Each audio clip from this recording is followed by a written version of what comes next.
Liftoff will start in T-minus 10 seconds. 10, 9, 8, 7, 6, 5, 4, 3, 2, 1. We have ignition. It's time! 17 seconds from Game 7 or from championship number 6. Jordan open. Chicago with the lead. Michael got a piece of it. It comes off. The Chicago Bulls have won their 6th NBA championship.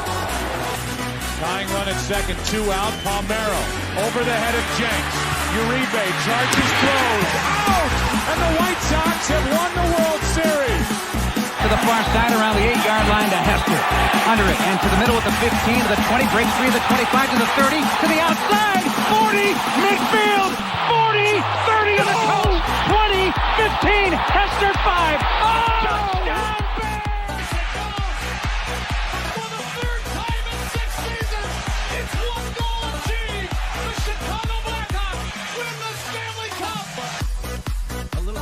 Slowly toward Bryant. He will glove it in front of Rizzo.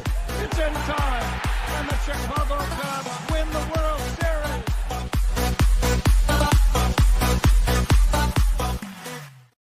What up, what up, what up? Welcome to Shawn and Maya in the morning on this House Music Monday edition. I'm your boy, the SuperBack, Shawn Sierra. Thanks for tuning in. If you're watching us on Facebook Live, well, then I guess you found us on Facebook. And if you're not following us on Facebook, what? Come on, go to Facebook, type in Sports Zone Chicago, click the like button, and now you're following Sports Zone. Simple. But wait, there's more.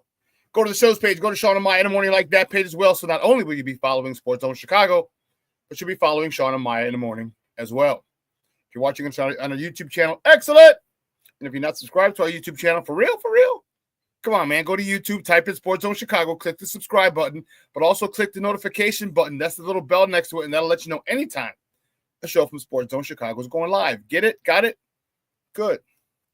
Now, if you watch this on our mobile app, please don't tell me you didn't know we had a mobile app. Come on, baby. What's wrong with you? You got to keep up with the Joneses and them. All right? So you go to wherever you get your apps from. And it doesn't matter whether it's iTunes or Google Play or Amazon or Walmart or Kmart or 7-Eleven, Zare, or Zemsky, Macy, Montgomery Ward, Woolworths, Weebolts, Goldblatt's. It doesn't matter where you get it from. You just go there, you type in Sports Zone Chicago, you download it. Take us with you on the go. So not only do you get Shawn and Maya in the morning 3 days a week, not only do you get our other live shows throughout the week, and not only are they archived there like they are on Facebook and YouTube, but I'll tell you what, we give you a slew, and I mean a slew of articles thanks to my man Clarence Council III. Big up to Clarence for keeping you abreast of all articles Chicago sports related. Now, if you're watching this on our Roku channel, I like that kind of party, baby. And if you don't know, you better ask somebody. Sports Zone Chicago, we have our own Roku channel. So if you have a Roku television in the house, do us a favor, download Sports Zone Chicago's channel to your television. Put us there next to the big boys, Netflix, Hulu, Apple Plus, HBO Max, Prime, Disney Plus, Paramount Plus, Stars. Oh, man. Woo, Charlie's Raising Kanan on Stars was crazy this weekend. Oh, my God. Wow. But I digress. Put us there next to the big boys. You can watch us on the big screen. Hell, we're on the big screen, right? Vicky, now. Now, you can also tweet the show. Tweet us at SportsZoneShy, that's C-H-I. SportsZoneShy, C-H-I. Now, if you want to follow me, just me personally, and I want to know what I did, let me tell you what I did. I made it nice and easy for you folks. Nice and easy. One handle for Facebook, Twitter, Instagram, Snapchat, and TikTok. All one handle at the Shawn Sierra. We got a great show for you, but I need you to get interactive. So whatever platform you're watching us on, whether it's Facebook, YouTube, or our mobile app, leave a question or comment on that platform, and it'll come up here in the thread.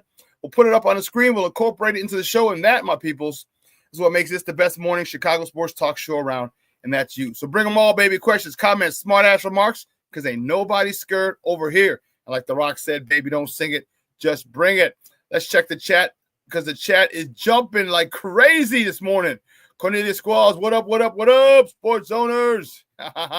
Black Diamond checking in early. It's like top of the morning. Jet Hoyer, get off your ass and go get Sandy Alcantara. All right. Woo-hoo.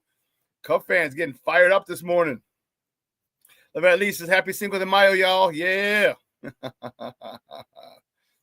Oh, so Black Diamond said, wish your boy a happy 45th on Wednesday. So Remind me on Wednesday, Black Diamond, but I will definitely remind you. I wish you a happy birthday then. 45. All right, MJ. MJ with the comeback, 45. Nice. Mr. Shorty is in the house. Top of the morning to you. But Shawn Wall says, what's up on a Cinco de Mayo? Taco, baby. Tacos today, baby. Tacos.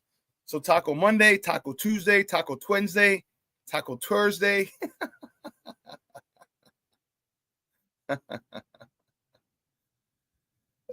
Excuse me. Darn Shorty is here. At least says, what's up, Shawn? And it's not about a lot, but I do know there's more of the usual suspects who will chime in as the show goes on. That, my peoples, I can promise you. Listen, we got a great show, and we're getting started early today. All right, 9:30 at the bottom of the hour, we have my man Eugene McIntosh from the Bigs going to call in. And we got enough of you people in here, so fine, we'll get one of your people. He's going to come in and talk Cubs with us. He was up in Milwaukee over the weekend covering the Cubs. Cubs were in first place. Lead baseball in runs scored. I think runs scored, home runs, and they're right at the top, if not leading in stolen bases. So you got guys, the Cubs are getting guys on. They get them on, get them over, get them in. They don't play around. All right? They're not playing around. And, you know, they're playing good baseball. Kyle Tucker is having a phenomenal season. PCA is having a phenomenal season. So we're going to talk to Eugene McIntosh about his Cubs. I don't know how he's a Cub fan, man. He's a South Sider. Went to Mount Carmel. He's still a Cub fan. It's crazy. Crazy. Oh, here we go. Black Diamonds. Shit already. It's good to be king. Uneasy is the head. Remember that. Uneasy is the head that wears the crown. Remember that. Steve said Eugene McIntosh was a Cub fan because he had good parents. That's funny. Good stuff. Good stuff. But that's at 9:30. At 10 o'clock, my man Damani Pugh from the SmokeFellas is going to join us, and we're going to talk NBA playoffs. Man, if you missed those games last night, woo, Charlie. Man, oh man, oh man. Those games were crazy. And then we're going to talk a little Bears with Damani as well. All right. And I'll tell you what, I was fired up. So I got some errands done in the morning. I went to La Garra, the flea market. Got some stuff, just some little stuff. Came home. Did a lot more domestic stuff this weekend. Did most of the laundry. We had a shitload of dishes, cleaned up the kitchen. So, man, it was crazy.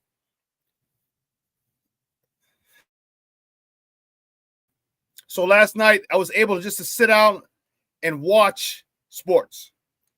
Watch from the couch, and man, was it awesome. After all the stuff I did, it was Charlie.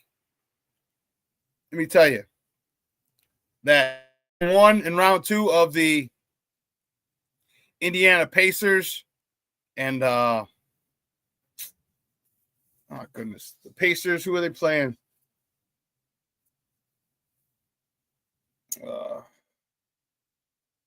Cavs. Pacers. Cavs. That was crazy. The Cavs were the number 1 seed. They were at home. We'll talk about that. And then game 7. Those are the best 2 words in all of sports. Game 7. The Golden State Warriors on the road in H-Town to take on the Houston Rockets. And we're going to talk about that as well with Damani. And then what games are going on today? Tell you what, it is, Charlie, it is a day. NBA is on fire. All right, round 2 starts today. Knicks at Celtics, Nuggets at Thunder. So What a day. So make sure 9:30 at the bottom of the hour, we have Eugene McIntosh from the Bigs is going to join us talking Cubs baseball. And then at 10 o'clock at the top of the hour, my man Damani Pugh from the SmokeFellas, which air here on Sports Zone Chicago every Saturday, 11 a.m. to 1 p.m. Central. He's going to come on and talk NBA playoffs and a little bit of Bears with us. I do want to wish everyone a happy Cinco de Mayo. Okay. And just FYI, no, it is not Mexican Independence Day. Many people are confused. Oh, it is one of the 2 weekends, though, that Canelo fights. He usually fights twice a week. One Cinco de Mayo weekend and the other Mexican Independence Day. So those are the two. Hey, easy there, Black Diamond. All right, we laid the smack down on their candy ass, and you lost to them yesterday, so don't worry about it.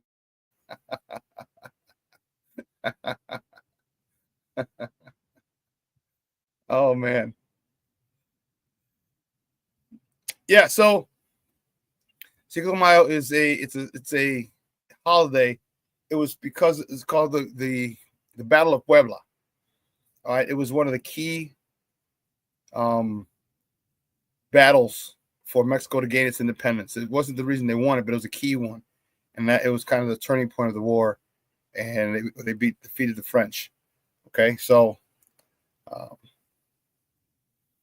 yeah, it's not Mexican Independence Day. It's just the signal where they a turning point in the war toward Mexican independence. All right, but let's get it cracking, baby. Again, 9:30 at the bottom of the hour. Eugene McIntosh at 10 o'clock. My man Damani Pugh. We got a lot to talk. We got to get into it, baby. We got to move. Guys, you know how we do the first segment of every show is called Top of the Morning. It won't come just when you want it.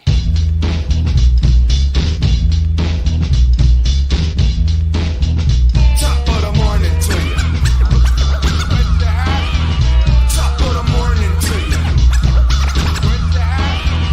Top of the morning to you. Let's go. Let's see which way do we go. Which way do we go? First top of the morning topic. Yeah, let's get it cracking. Get it cracking with some winners. That's what I'm talking about, baby. The White Sox. Woo! The good guys from the South Side. That's what I'm talking about. The White Sox. They beat the Houston Astros 5-4 yesterday in a rain-shortened 7 innings.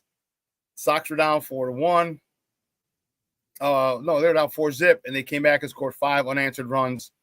I'll tell you what. This team showed resilience, and in a hastily kind of way. They're pushed up against the weather, the elements. It started raining. They were down 4-0. They got on the board 4-1. Then they hit a double. Bases loaded single was 4-3. All right. Luau tied it at 4-4. All right. And then Guerrero 5-4.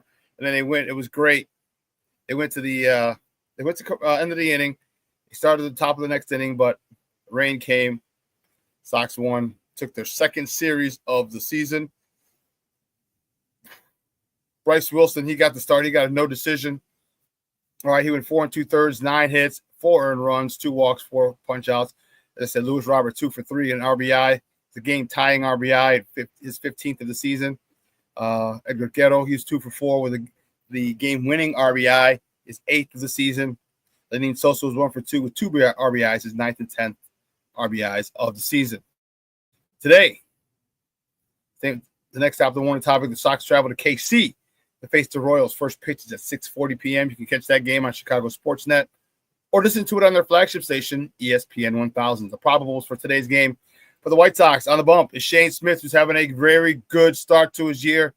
He's 1-1 with a 2.23 ERA going up against Cole Reagans for the Royals, who's 1-1 with a 4.40 ERA.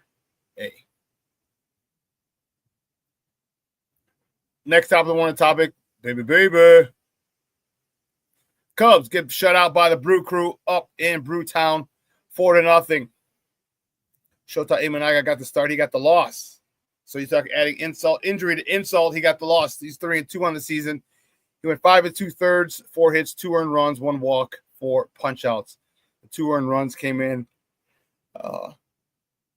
not of his doing. He was covering first. We'll talk about this and what impact it's going to have. But he was covering first and excuse me, he was covering first and strained his hamstring. And the bullpen came in and gave up those 2 runs. Kyle Tucker, 2 for 3. PCA, 1 for 3. Ian Happ was 1 for 4. Keeping it moving. The next topic today, the Cubs. They host the San Francisco Giants at Wrigley Field. First pitch tonight is at 6:40 p.m. You can catch that game on the Marquee Network or listen to it on their flagship station, 670 a.m. The probables for today's game for San Francisco, Landon Raup, who's 2-2 with a 5.10 ERA, going up against Matthew Boyd for the Northsiders. He's 2-2 with a 2.70 ERA. Cubs couldn't get the sweep yesterday. And were actually shut out, as you see. But I'll tell you what, it was good series. Okay, you keep winning series, and that's all you want. Okay, as a baseball team, that's all. And I'll tell you what, yeah, you want to close out the sweep. When you win the first 2 games of a series, you want to get that sweep. Okay, if you don't, it sucks. However, you won the series. And that's the most important thing. You won the war. 2 out of 3 is the most important thing you got to get. You continue to go 2 out of 3, man, that's 5-10. That's 10-20. That's 15-30. That's 20-40, or 40-20. That's 50-25. That's 70-35. All of a sudden, you're doubling your wins, and you add up your win total rises quickly. And you don't have some great, long, elaborate win streak, but you just keep getting the job done. You just win series after series after series. And I think the Cubs are doing a great job, and I got to tip my hat to Craig Counsell. He's got these guys playing phenomenal baseball. He's got them playing unselfish baseball. He's got them playing team baseball, selfless baseball. He's got them playing fundamentally sound baseball. And he's got them believing in themselves. I've said this a couple times on here. You know, it pains me to say it, but I got to keep it a buck. I'll keep it a buck. Cubs are looking good. But unfortunately, you know, Shota leaves with the apparent hamstring injury. You saw him reach after he was covering first. He reached and grabbed that hamstring. And you know it's going to be a while. Easily 2 weeks. So maybe 3 starts for Shota. All right. And here's the issue that we have. That you have, Cub fans. I don't have it. Excuse me. Issue that the Cubs have now is that they are out 2 starters.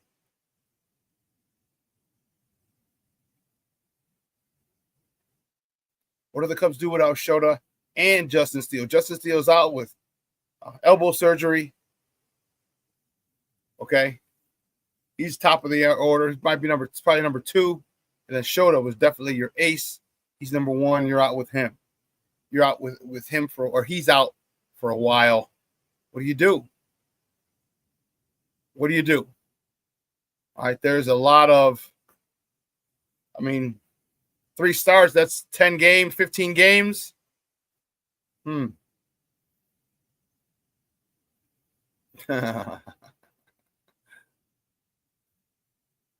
Rick Gonzalez is hilarious. Because Black Diamond is on some mess this morning. Tell him, Shawn.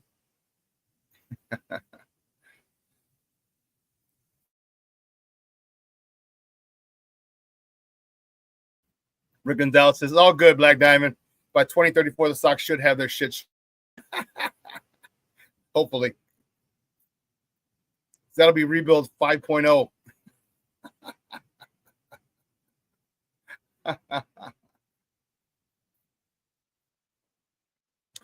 Yes, Michonne. Sox took 2 of 3 from the trash throws. As I said, it's their second series win of the season, which is great to see.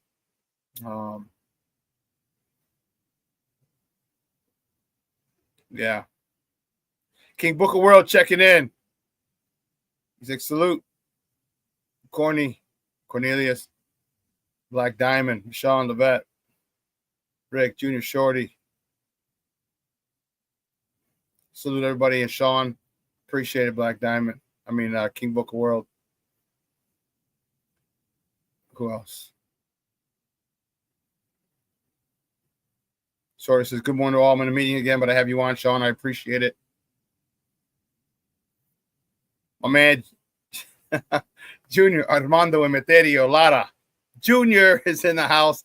He's like, I still get a kick out of the Musclehead Brewers fan who caught PC's home run and was swearing. He looked like one of the kids I grew up with on the South Side. He cut off the sleeves of his shirt. He cut the sides of the shirt off, basically. Had a Brewer shirt on, had the hat on. He threw the home run back and was like, ah!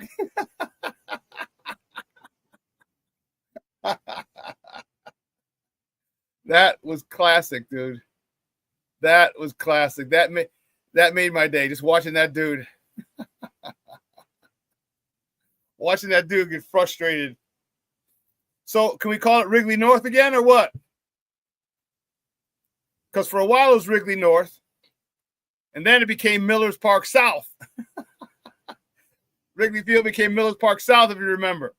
Brewers started having their way for a little bit. Remember when Christian Yelich and Javi were going at it for the MVP? The one that Christian Yelich just ran away with? No disrespect to Javi. He didn't lose it. Christian Yelich just won it. Black Diamond says it still is. Wrigley North. No, you know what's crazy? They're yelling. And this is a testament to your Cub fans. All right? Testament to you Scrub fans. Man, you went up there in masses over the weekend. In masses, you guys were over the caravan. You roll out. Oh, my goodness. Because all you heard people chatting PCA in Milwaukee. They're chanting what are they chanting? MVP? What are they chanting? PCA. He got a huge ovation. You could hear it. The crowd, because so many Cub fans were up there.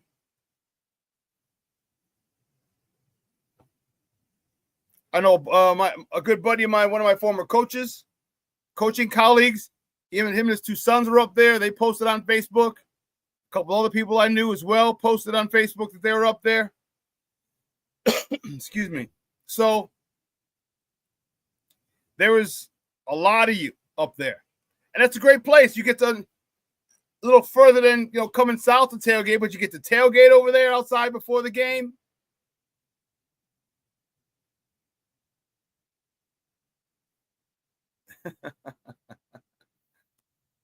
Yes, he does. Rick says, when I went to the Cubs opener, I was shocked at all the Rizzo jerseys. He still plays for New York, right? Yes, he does.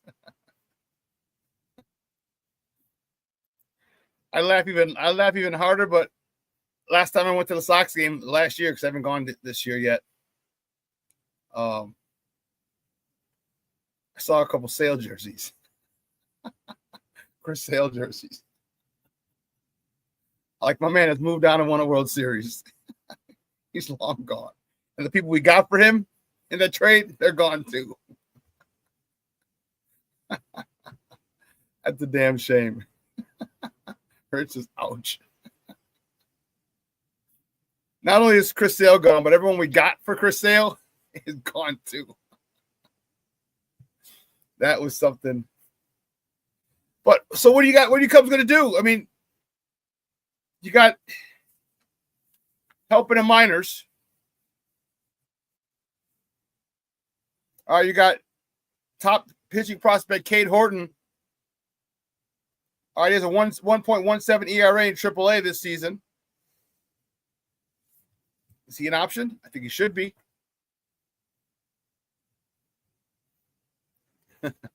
Rick says, I got throwbacks, but not when the player is still in the league.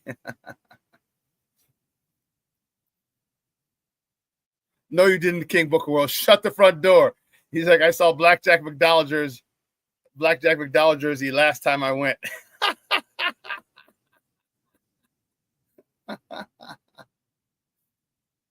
He's like, call Horton up.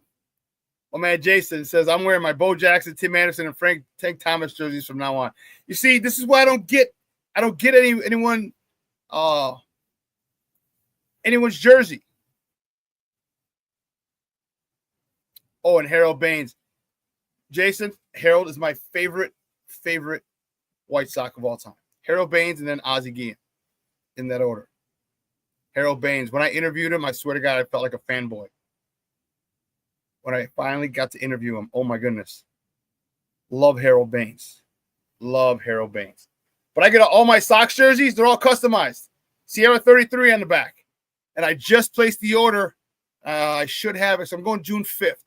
June 5th is they're having Mexican Heritage Night at Sox Park. So I should have the new jersey in, but I have like 7 Sox jerseys. And they're all customized. Sierra 33 on the back. Yeah, I'm not getting anybody else's jersey. Only person's jersey that I would get for the White Sox would be Harold or Ozzie. It would have to be the 1983 jersey.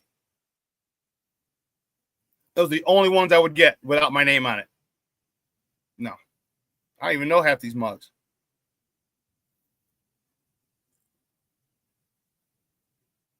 Rick says, growing up in the 80s, how could you not love Harold? Dude, he was awesome. Right fielder.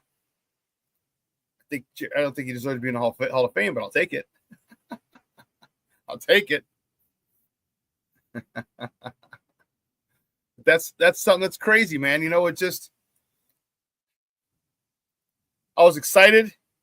And how many of you I'll tell you what, Chuck Garfien and Ozzie were talking, and Chuck said it on the post game Friday night after they won the opening game of the series. He said in the post game, he goes in the pregame, I said that these would pop, or before the pregame, he said these would pop on camera, the red. And oh boy, did they, Charlie, did those things look dope. Any of you guys did you guys like those red jerseys, the ones we talked about, we showed last week? The New City Connect ones? This one? I like this with the hat. I like the black hat, though. And here's Lou Bob coming around in his jersey after he parked one.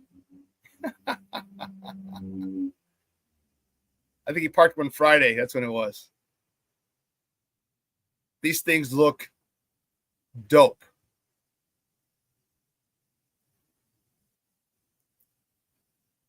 I tell you, King Booker World is going to have to grab one. Hey.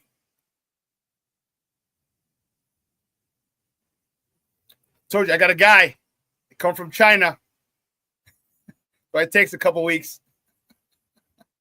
This way, Jerry Reinsdorf and Major League Baseball don't get any of the money.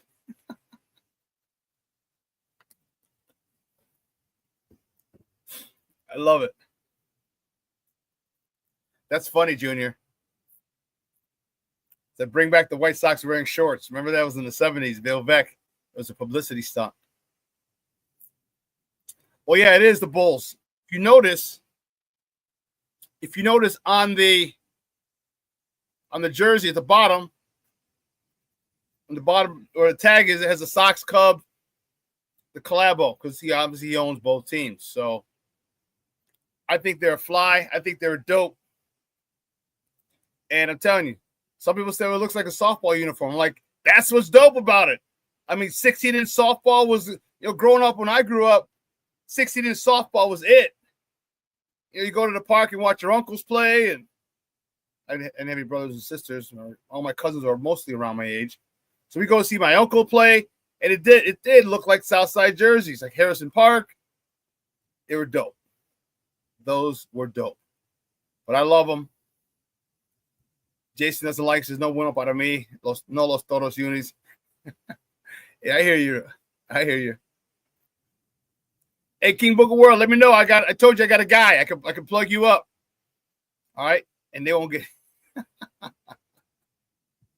But anyway, listen. Here's what we're gonna do. We're gonna take a quick break, and on the other side of the break, my man Eugene McIntosh from the Bigs is gonna join us. We're gonna talk Cubs baseball. See, Cub fans, you know I give you shit all the time about the Cubs suck and you suck. I said that to my friend. I said, you guys suck. I know you're in first place and lead the top of almost all offensive categories, but you still suck. The guy was pissed. He was like, "Oh, okay." He thought I was serious, but I was like, "Yeah, you guys are playing good." We're gonna talk some Cubs baseball with my man Eugene, who was up in Brewtown. Hope he didn't get too messed up drinking all that beer up there. But anyway, the beer and brats. Okay, keep it locked right here, guys. Shawn and Maya in the morning on Sports Zone Chicago.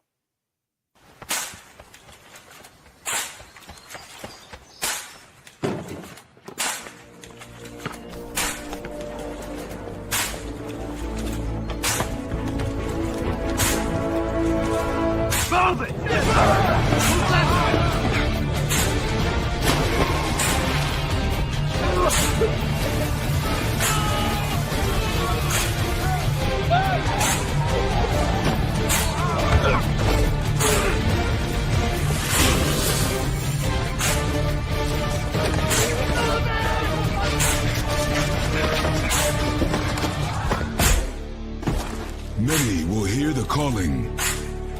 Few will earn the title. United States Marine.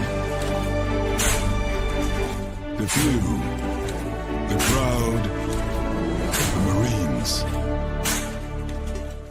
Hey, it's your boy, the SuperBack, Shawn Sierra, and be sure to follow Sports Zone Chicago on all social media platforms, on Facebook, Instagram, and our Roku channel. You can find us at Sports Zone Chicago, and on Twitter, we are at Sports Zone Shy. Also, be sure to download our mobile app so you can take Sports Zone Chicago with you on the go.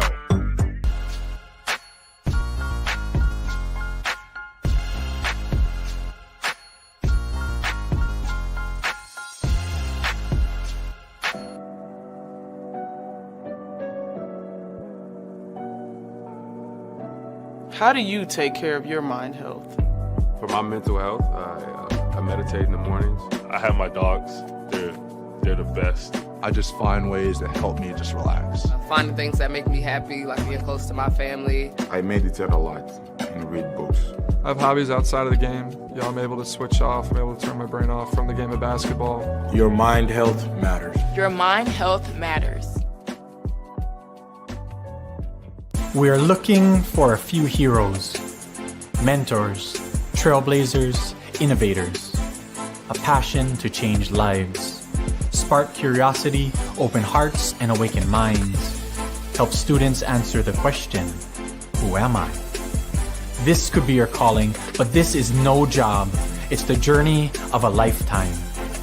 Be a hero. Be a teacher.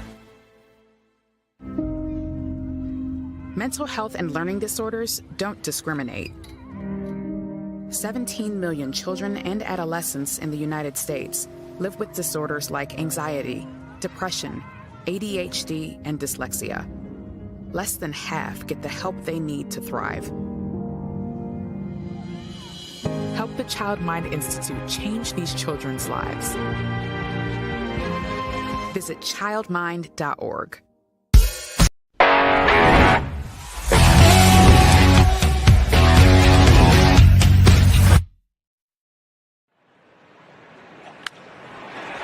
Rips it up the middle for a base hit.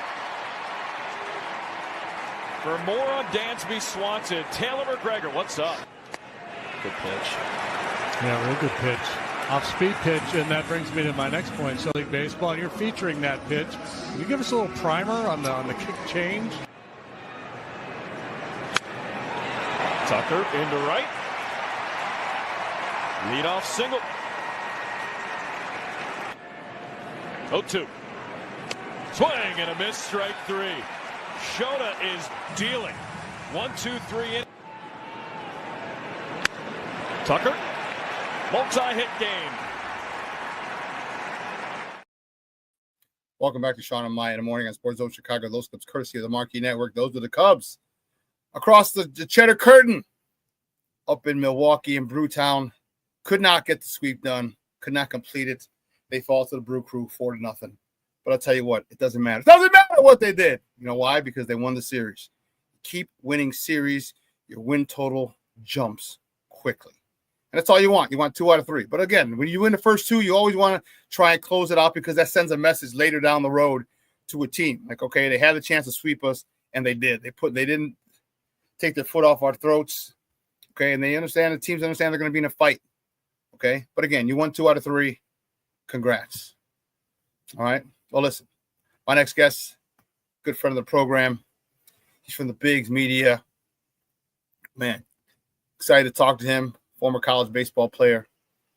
You can find him on Twitter at Stay Humble. Guys, just welcome back to Shawn and Maya, our guy, Eugene McIntosh. Gino, what's up, Papa? How are you? Shawn, what's up, brothers? Long time no see, long time no hear, man. What's the word? Man, I got to say, is your Cubs suck. Even though in first place and leading a whole lot of offensive categories, they still suck. Would you tell them to stop playing? Hey, tell them to stop playing fundamentally sound baseball and stealing bases and moving guys over and hitting the cutoff man. Stop that shit. Hey, man, this is right up Jed Hoyer's alley, man. I'm surprised at what I'm seeing so far. Like you said, them being able to win a bunch of different ways in this small sample size of a season. Like I said in the videos that I posted on Instagram and my Instagram stories after Saturday's win, I don't know how sustainable this offensive onslaught is, but we'll see how it pans out through 162. I tell you right now, there is no luck in 162. So far, so good from the offense, man, especially in this 2025 season where the heat is on. Jed Hoyer's contract year and, you know, Kyle Tucker and just a bunch of things going on around the organization that is putting the pressure on these guys right now. So far, so good, man. Yeah, but it can be sustainable because they don't just win with the home run. I know they're up there in home runs, they're up there in runs scored, but they'll drop a bunt here and there. They fundamentally sound baseball, and that's the reason that they're fun to watch. Is they will drop a bunt, they'll move people over, they'll get the ball to the right side. They're playing good baseball, and that has to go directly in the left, falls in the lap. If criticism is going to fall in the lap of the manager, this has to fall in the lap of the manager too, because now Cubs opponents are like, well, damn, yeah, they got Swanson, they got Kyle Tucker, they got Ian Happ, they got they got guys who can knock it out, but they also got guys who can run the bases like a son of a gun as they lead the majors in stolen bases. So they're not just winning with the long ball, they're winning a whole bunch of ways, and it puts a lot of pressure on teams who don't really practice throwing people out or bunts and things like that. They can win a lot of different ways, and that's what they're doing to keep themselves atop the NL Central. No, that's real. You're 100% right. But like I said, it's a small sample size, and I didn't mean sustainable as far as the way they're winning games, but I just meant the offense in general as a whole, especially scoring 6-7 runs a game. I don't think that's going to hold up. But I do agree with you, and you have to give Craig Counsell credit. Going back to last year, you know, it was his rookie year. It was his first year in Chicago. He was kind of feeling things out, seeing which way, you know, he wanted things to run. And now that he's back for his sophomore season, you know, he's got a couple guys that he's familiar with on his coaching staff, and I think that plays a part too, as well as bringing a guy like Kyle Tucker in, whose baseball card doesn't lie, who's obviously taking the pressure off of a guy like Seiya Suzuki, where Seiya can just sit, you know, zone in and do his thing, and then it's trickled down through the lineup where you see, Dansby Swanson's hitting about 218, 219 right now, but there are 3 guys on the team tied for the leading home runs with 9. So we see PCA, you know, the attack he's on. Craig, we talked to Craig post game Saturday about PCA, and he said, "Well, look, man, I'm not, I'm not really into predicting his future about whether he's going to be a superstar or not. But what I can tell you is he's producing at an all-star level, no doubt, right now, and he's got everybody in the clubhouse, you know, riding his coattail." And, you know, people were asking about him, about his showmanship, and if Craig thought that he, you know, got a little ahead of himself sometimes. And Craig said, and it was coming from Craig Counsell, this is big. He said, absolutely not. He said, I want PCA to be that spark. I want him to be flashy. I want him to be flamboyant. But if we do think that he's getting a little bit ahead of himself, he's got the guys in the locker room that will wheel him back in. Jamison Tyon said the same thing when he was speaking during the game yesterday about just PCA being this spark, being this big electric shock around the clubhouse. And it's been so far so good for him. I know you guys heard about the 4-year, $75 million extension that they offered him, but I'll tell you this much. Hey, this is a Shawn and Maya exclusive right here from the Bigs. PCA said, no way. We looking at 4 years. I'm betting on myself, and we looking at 4 years, 162. That will take him into 27 years old, and then that's when most guys sign those long-term contracts. So if PCA can continue this output right now, that 4-year, 162, whether it's from the Cubs or not, because the Padres, the Yankees, the Dodgers, them guys will jump off the porch for something that they think would be beneficial for them. They don't care about the money because they're gonna make it back one way or the other. But if Tom Ricketts wants to stop being looked at as a cheapskate by the fan base, I don't necessarily think he's a cheapskate. I know business and I know how it works. But if Tom Ricketts wants to get the fan base on his side, you got to try to get out there and sign Kyle Tucker, and you got to give PCA what he wants. PCA is having a great year. Not only one of the best defensive center fielders in baseball, but he gets on. He's leading with 9. Doesn't he have 9 home runs as well? I mean, this kid. And what's really interesting is that he went on this tear right after he turned down that $75 million deal. Right after he turned that down, he went. He's like, he goes, all right, I got to work. Cue up Kumo D. I go to work. You know what I mean? Work. Yeah. I mean, Big Daddy Kane. Excuse me. You got to get that. Yeah. Excuse us. Yeah.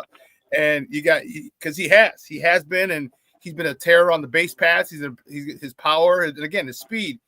So he's looking for 160, possibly 162. What are the Cubs going to do? Because you want to sign Tucker because Tucker's if he continues this, his because he'll be in the MVP conversation at the end of the season if he continues the track he's on. This is going to be compared to Chris Bryant's 2016 MVP season, and you're going to have to sign. We're starting at minimum at $500 million with this guy.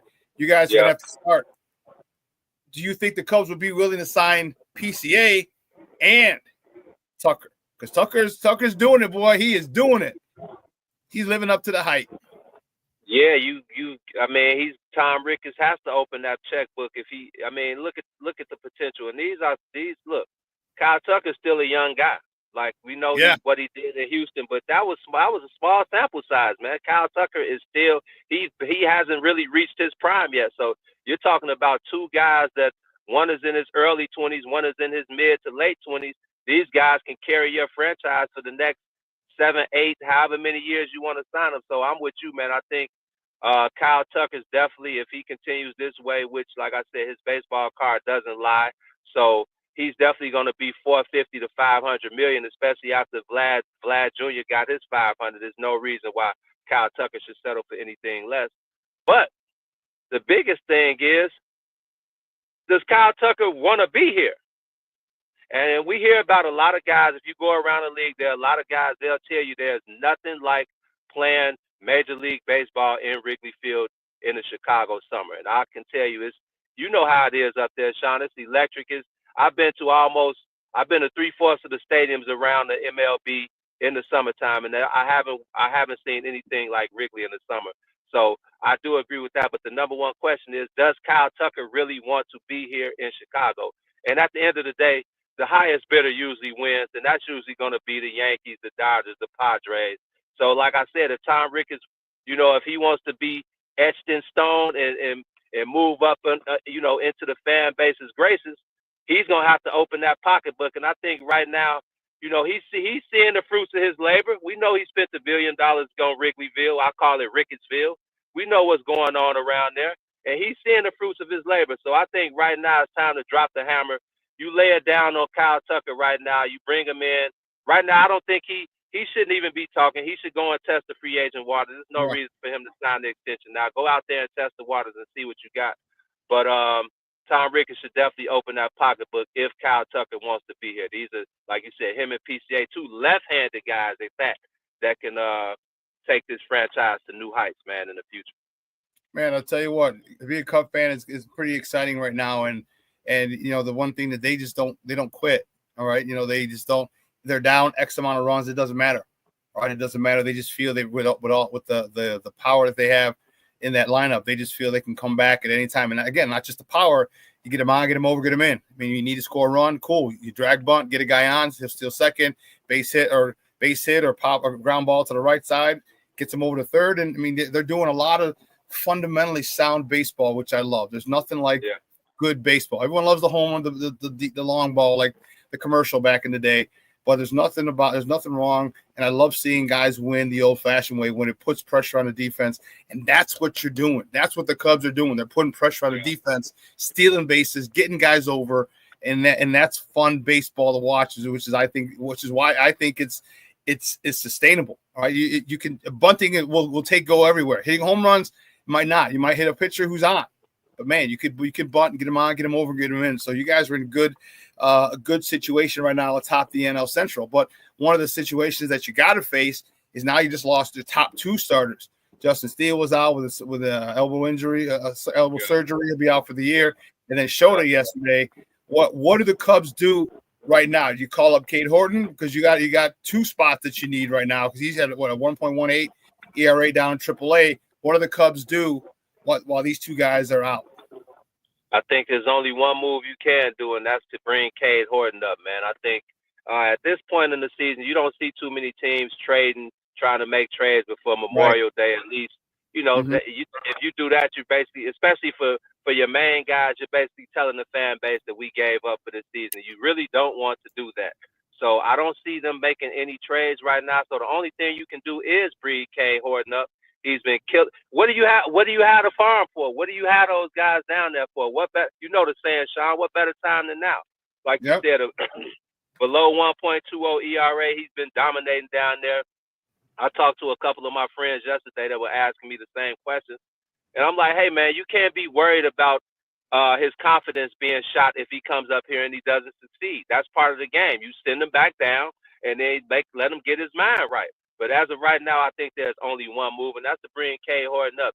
You got a guy like Colin Ray who's been lights out, who's exceeded expectations so far this season. So continue to ride that. You got J-Mo, who's outside of his first start, his ERA is up around 3.85 or something like that. But I think that's very misleading. His first start kind of boosted that, but he's been lights out as well. And, hopefully you can get Jordan Wicks and a couple of those other guys back off the IL soon. We know Justin Steele is gone for the season. We'll see about Shota. I think Shota it'll be a short stint. Maybe he might not have to make an IL stint. If he does, it'll probably be a 10, 15 day.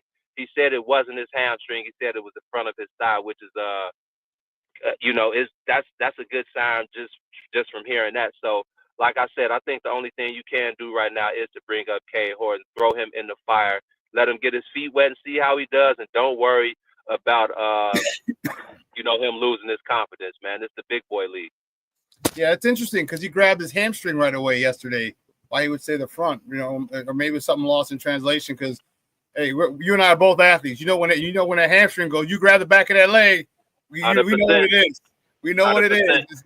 Yeah. So interesting that he said that through his interpreter, but and I hopefully because he said it didn't feel anything pop. So I'm thinking maybe 2 starts. That's 10 days, maybe 3, so 15 days or so. Yeah. Gotta give it a nice 2 weeks of rehab. And if it's just strained and not pulled, you can come back in 2 weeks. Believe me, I had plenty of hamstring strains in my long career. So I know there's a lot to do with, and so that'll only give you 2 weeks. But what about this whole situation? A lot of people are talking about third base. Third base is, we need a guy. What's your thoughts? And I know Shaw's is lighting it up down there right now. But what do you want to do with third base? Are you concerned with the third base position not getting any production, any power out of that spot, or what? 100% concerned about the third base musical chair / open door policy over there. I wrote about it in my piece maybe about a week ago. The Cubs, they're exceeding expectations, but they definitely have a few holes that you can't ignore. And the top of my list was the musical chairs at third base. And hey, man, I know Craig Counsell knows 1,000 times more baseball than I do, so I'm going to believe in him, and I'm going to let him work his number. He said what we're going to do is use a bunch of guys over there. Birdie's been okay over there. I feel like Nicky Lopez is probably the best defender over there. He had a really good game Friday at third base in Milwaukee. You know, you'll see Brujan over there a little bit. But at this point, you don't just go out and get a third baseman. And we talked to Jed Hoyer when Matt Shaw went down that first couple of days after they sent Shaw back down, and he said, we're depending on Matt Shaw to come back and hold this third base spot down. So, you know, I think it was just not, I wouldn't necessarily call it a reality check for Matt Shaw, but, you know, it's the big leagues again, man. And I talked to Matt opening day at Wrigley Field, and I was just asking him how everything was going, you know, how was it in Japan, and, you know, starting on the road. And, you know, he said, hey, man, I wasn't really it wasn't overwhelming for me. I just looked at it as another day of baseball. And, you know, that's cool to say. But when you get up in those big leagues and you see that amazing crowd in Japan, it has to be overwhelming. You have to kind of take a step back and realize what's going on. This ain't little boy ball no more. This ain't AAA. This ain't riding around taking the bus city to city, staying in those motels, man. You with the big boys now. So I think it kind of shocked Matt Shaw, and we could see, you know, he committed 3 or 4 errors, hitting like 172 or something like that. So I think the best thing for him was to go back down, get some more reps down there, and then come back with his head in a different place, with a different mindset, come back attacking. And, you know, that's one of their prized possessions. That was their number 1 prospect down there. So you have to believe in him. You can't just give up on him right now. But for now, like Craig Counsell said, it's going to be a revolving door over there. I feel like Birdie, since I think Nicky Lopez has the most experience in years, but I think Birdie is probably the best bet as an everyday third baseman with, you know, offensively and defensively. So I'm interested to see how Craig Counsell continues to manipulate that lineup, especially at third base. But they've done a good job so far. I can't even trip. Guys, we're joined by Eugene McIntosh from the Bigs Media, talking Cubs baseball here on Shawn and Maya in the morning on Sports Zone Chicago. What would you think of them just getting the best defensive third baseman? Because that's usually a power spot, third baseman, and it's traditionally center field is really not a power spot. But you're getting a hell of a lot of power from that joker, that man. And so if you at least get a defensive third baseman, okay, and PCA continues to do what he's doing, could that kind of offset? And then you're still not getting the errors from the third base position that you were getting early on. Would that be something that you think the Cubs might consider? I think that's what they're considering right now. That's why Craig said you're going to see a few guys, you know, in and out of the lineup. And again, I think Nicky Lopez is probably the best bet defensively, but I think John Birdie is probably the best bet offensively. So depending on, you know, there's a bunch of scouting reports. You know how big that scouting report is. So depending on the pitching matchup, you'll see Craig Counsell be able to kind of finesse that third base situation. I heard a couple people talking about the Cubs should go out and get Nolan Arenado from St. Louis. You know, Nolan is one of my favorite guys of all time, but I do not think the Cardinals are going to trade within the division. But that would be good. He's been pretty good this year in St. Louis after a couple down seasons over there. But you don't just go out and get a third baseman right now. And I think what the bigger picture is, look around Major League Baseball. Third base has been an issue. There are not that many good third basemen out there in Major League Baseball. So again, I think Jed Hoyer is right. You kind of got to rely on Matt Shaw to go down there, get his head right, come back and start dominating the way that he was, you know, the way the plan was set up for him. So, yeah, and PCA, yeah, you are getting that, you know, you're getting that power from the 8th spot, you know, in center field. But we talked to him as well Saturday after the 3-run bomb in the top of the 4th, and he's, you know, we were asking him about the power situation, and he said, man, I don't know what type of hitter I'm going to be. You know, at this point, the power has been it's been a positive for me. I don't know if I'm going to be a 25 to 30 home run a year guy, but for right now, it's working for me. But all I can continue to do is get better and better, keep my head down, and keep on working, putting in the work, and it's going to continue to pay off for me because I know how hard I work. So, again, PCA's power numbers are there. But the Cubs as a whole, like you said, Shawn, they've been able to win a bunch of different ways, hitting behind runners, stealing bases, hitting the long ball, getting pretty good starting pitching.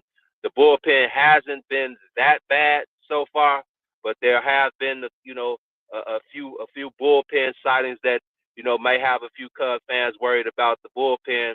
But just continue to ride the wave, man. Continue to ride the wave. They got 3 against the San Francisco Giants, another tough NL West team, starting today at Wrigley, a 3-game. Damn, dog, how many times you gonna play the NL West in the beginning of the season? Like 7 times each? Hey, get them out of there, man. You got 3/5 of the NL West out of the way already. You start with the Giants today. Again, you take 2 out of 3. You continue to stack those W's, man. But yeah, it is funny how they started that schedule out this year. But regardless, you were gonna have to play them. You were gonna have to play them the same amount of times wherever they ended up in the schedule. So, good job by the guys so far, and I'm looking forward to this San Francisco Giants series. Cool. Last question before we let you go, man. And I always appreciate your time. I appreciate you coming on. Dansby Swanson. He had a rough start to the season. Has he come out of that slump? Because this last 4 or 5 days, my man's been going to work. He's multi-hit games, knocked a couple out of the ballpark. Is he really going to? Do you think he's finally come out of his slump, and now it's his turn to kind of step up and live up to that contract that he signed a couple of seasons ago? Yeah, I think Dansby is one of those guys, man, that baseball, Shawn. It's simple as this, man. You have a down month, you have a month where you slump, but then you have a good 2 weeks and you right back at it. You know what I'm saying? So calendar turns and all of a sudden so does your luck. Come on, man. So I think Dansby Swanson, he's another one of those guys. Just loves the game. You can see. You know what? Another thing, man. Dansby Swanson is so good defensively. He's so freaking good with the glove, man. That he makes some of the most difficult plays look so routine that I think people take it for granted. That double play ball at the I think it was in the 8th or the 9th Saturday. That was a crucial play in the game, and he made it look so easy. Like, yeah, that's just supposed to happen, and it's not. So I think the defensive side of the ball, yeah, we know about the offense. We know offense, offense wins ball games, and Dansby Swanson is one of those 3 guys tied for the team lead in home runs with 9. So his power numbers have been there. Average-wise, no. But again, I think he'll pick it up slowly but surely, and he'll come around. He'll end up hitting 260, 270. Maybe around 280, he'll have 20, 25 home runs, somewhere around 75, 80 RBIs. But defensively is where Dansby Swanson excels. And he hadn't made an error all year. I think his first error might have been Friday, and it wasn't even a fielding error. He dropped the throw from Michael Bush trying to turn a 1-6-3 or 3-6-3 double play. He just dropped the ball, mishandled the ball. But that was his first error of the year. So I think Dansby Swanson's defensive effort doesn't get the credit it deserves. But don't worry about him offensively, man. He's a guy, he's a World Series champion. He'll be able to tread the waters, and then when it's time, you'll see him come up out of the depths. And like I said, he'll be hitting 260, 270, maybe somewhere around 280, 20 plus home runs, 70 to 80 RBIs, and probably another Gold Glove. So leave Dansby Swanson alone, Cubs fans. Man, you guys got a couple jokers who might have some gold gloves, man. Him, Ian Happ's already won one. Now PCA keeps doing that. PCA is going to be in that conversation as well. Man, Ian Happ got 3 Gold Gloves. Yeah. Like you said, Happ. You got PCA out there. Kyle Tucker ain't a slob out there in right field. You got Nico up the middle. You got Dansby up the middle. You got a few Gold Glovers out there, man, and I'm old school baseball, Shawn. We're old school baseball guys. Some of the rules still remain the same, bro. You win baseball games up the middle, and I think let's talk about the catchers. Let's talk about Miguel Amaya and Carson Kelly holding it down. Probably the best. Who the hell's Carson Kelly? Where the hell did he come from? Come on, man. Man, the hell's that all about? This dude is hitting homers, game-winning homers. Like, who is this guy?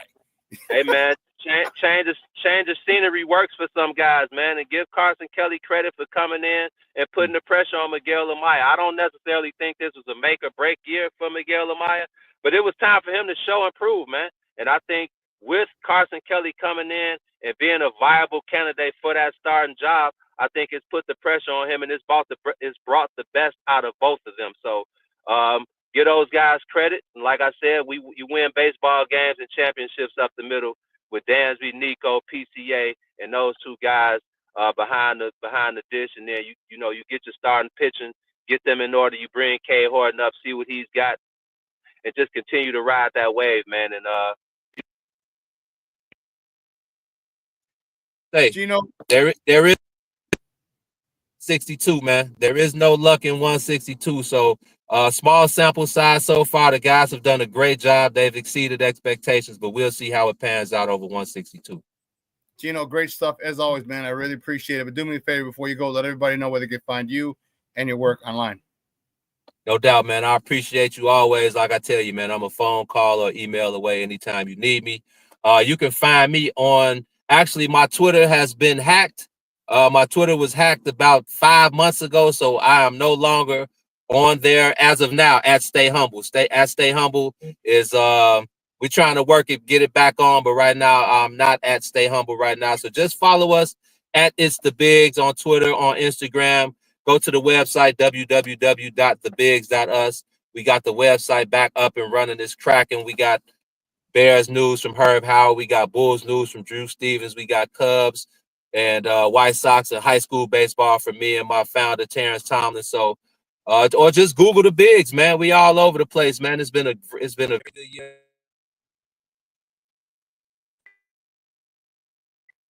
And, blessings to you, Shawn. Blessings to Maya. Blessings to everybody at Sports Zone Chicago. And hit us up anytime, man. It's always all love. Man, I appreciate it, man. As always, like he says, if we don't look out for each other, who will? You know what I mean? So I appreciate you only being a phone call away anytime we need it, like you said. So good stuff, man. Have a great day, and I'm glad you pulled over. I don't want you in an accident, brother. No doubt, man. Love, brother. We'll talk soon, and your Cubs still suck.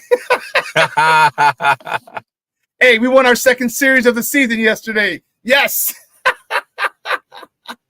Oh man, that's my man Herb Howard. Herb Howard, Eugene McIntosh from the Bigs, and we're gonna take a real quick break. Because on the other side of the break, we're gonna talk a little NBA playoffs, and my man, it's 5 o'clock, Mister. It's 5 o'clock somewhere. Lucky Lefty himself, Damani Pugh, is gonna join us, and then we're gonna talk a little Bears toward the end of this conversation. We're gonna start because the NBA playoffs yesterday were on for fire. Man, so don't go anywhere. Damani Pugh from the SmokeFellas is up next with your boy. Keep it locked right here, Shawn and Maya in the morning on Sports Zone Chicago.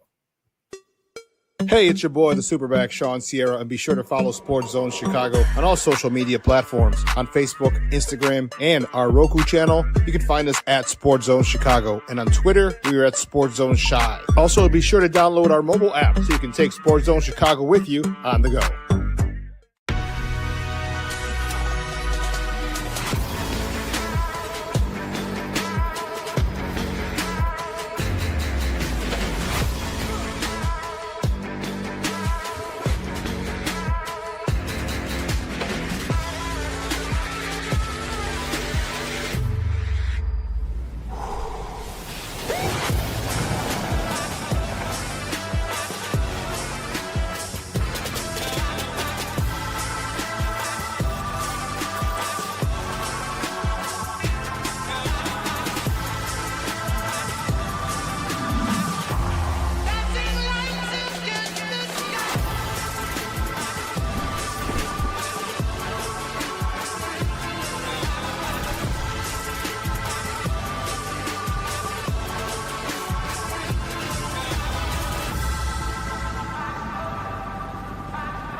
Or do you think about channeling not going in round one into your rookie season, or you just kind of put that behind you? Pretty much behind me now, but it's always in the back of my head. That teams chose other people above me, so I'll see them. No, I mean, I was super happy. Felt in a great situation. Felt, blessed. So, I'm super excited to be a part of this organization, and I'm happy that they believe in me. So, welcome back to Shawn and Maya in the morning on Sports Zone Chicago. Those clips courtesy of the Chicago Bears. That was a new wide receiver. Man, let me tell you something. Luther Burden, the third. He had, I kind of got not chills, but there was a very distinct tone in his voice where he's on one. He's pissed. He's pissed. He felt he was one of the best, if not the best receiver in the draft. And for him to get passed over like that, and it happens, listen, it happens to everybody. Things, the way the NFL draft goes, you never know how it's going to fall. But you got to remember, these are people that you're dealing with. They're not just commodities. They have feelings, and he was hurt. He was hurt. It seems like he's on a mission to prove that he's the best receiver out of this draft. And you know what? That is nothing but phenomenal news for the Bears, for Caleb, for the wide receiver room, all right, and for Bears Nation. So looking forward to seeing what because I've seen tons of his highlights and his film. That's a joker we haven't had in a minute. Guy who can get that ball, and a guy who's got a lot of wiggle. All right, stop and start. All right, he reminds me a lot of Tyreek Hill, the way he stops and starts and uses his speed to scare people. All right, scare people. That dude can go. And add that to, now we got a guy who take off the top. Yeah, a guy with a mission, with a chip on his shoulder, a couple chips on his shoulder. Yeah, I like it. I like it a lot. But man, we're gonna talk a little basketball, and then we'll talk a little Bears to finish up with my next guest. It's a good friend of the program because he's part of the program. He's on every Saturday, 11 a.m. to 1 p.m. with the SmokeFellas. And he's it's 5 o'clock somewhere, man. We're going to talk some NBA playoffs because them games yesterday were good. Woo, Charlie. Man, you can find him on Twitter at Damani Pugh, P-U-G-H. All right, 96335. All right, let's welcome back to Shawn and Maya. My man, Lucky Lefty, Damani Pugh.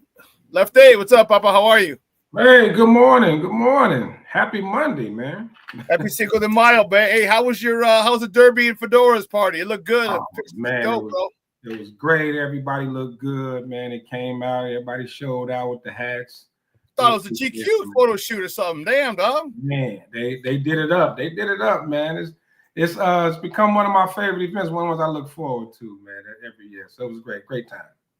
Dude, good stuff, man. Good stuff. The NBA playoffs yesterday were, man, oh man. Let's talk about let's talk game 7 in round 1. H-Town, the boys from H-Town held the Dubs, man. Steph Curry, unbelievable. Dude, first of all, let me ask you a question. Are you okay with the way they're calling the games? Because they're calling it a lot looser. No more ticky-tack fouls.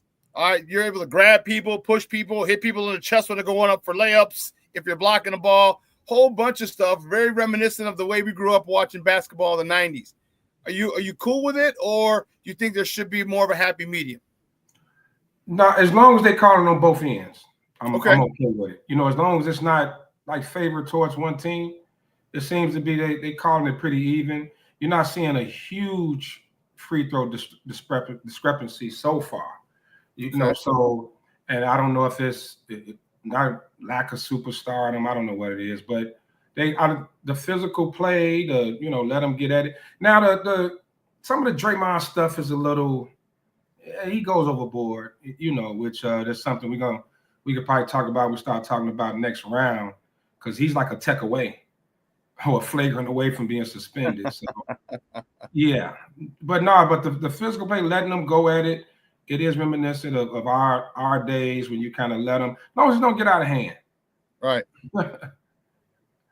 Yeah. So no, let it keep going and call it all the way through. You know what I mean? Call it all the way through. I mean, you're gonna really get to see how tough the Steph Currys, Shea, SGA. You know, if they can take that pounding, man, I'm excited. Actually, a lot more excited than I thought. The games were a lot more better than I was kind of expecting. Dude, Steph came through yesterday. Oh, yeah. Steph came through, and man, they've been holding him, grabbing him, you know, hitting that arm as he follow through. They're hitting that right wrist. That right thumb, just trying to inflict pain, which I get. You come out there once you see someone's weakness, you go at it. All right, and I get it. You come out there, but he's Steph, and Steph. Would you think that was part of Steve Kerr and Steph's plan? Like yesterday, we ain't trying to get you off because we know what you can do, but let everybody else get off and let everybody else score. Because man, he had 8 points in the first half, something like that. He was facilitating. He didn't take a lot of shots. I mean, he was off, true, too, but he was really trying to get everybody else going and just draw the double team or triple team every time he had the ball. You think it was their idea to kind of get everybody else involved and then him take over in the fourth quarter like he did? I'm not going to say it was part of the game plan. I think they kind of let it play out, you know, and Kerr is really good at that. Steph really is, if you even throughout the season, he hasn't started off hot every game. He's turning into that fourth quarter, the dagger. You know what I mean? Like dude, that three was crazy. Man, he could be 1 for 15 and then the fourth quarter run off like 20 straight points. It's just, you know, he's turning into that guy. I tell you, Shawn, I was never the biggest Steph Curry fan, but the more and more I watch him, I respect him more and more. And even how Houston tried to get physical and beat him up and everything, man, he's really showing that he deserves, you know, all this talk about him being one of the tops to ever do it. He's definitely earning that title. As far as yesterday, I think it was a plus that like Buddy Hield, which we haven't seen all season. We thought he forgot how to shoot, but this guy came out at the right time. I was expecting Jimmy to really be the guy yesterday, but Buddy Hield kind of set the standard. And then, you know, I think when Kerr looked at that and even Steph, he's learning as well, hey, you hot, you go ahead and get yours off. Feed him. Go ahead. Go right. Keep shooting. Go ahead and keep eating, you know, and that's one thing about another thing about Steph is where I've seen the evolution. He's not worried about stats. You know, he heats up when he needs to, but if somebody hot, let him keep eating. Let him keep eating. And that's what I saw yesterday out of him. I had a great game.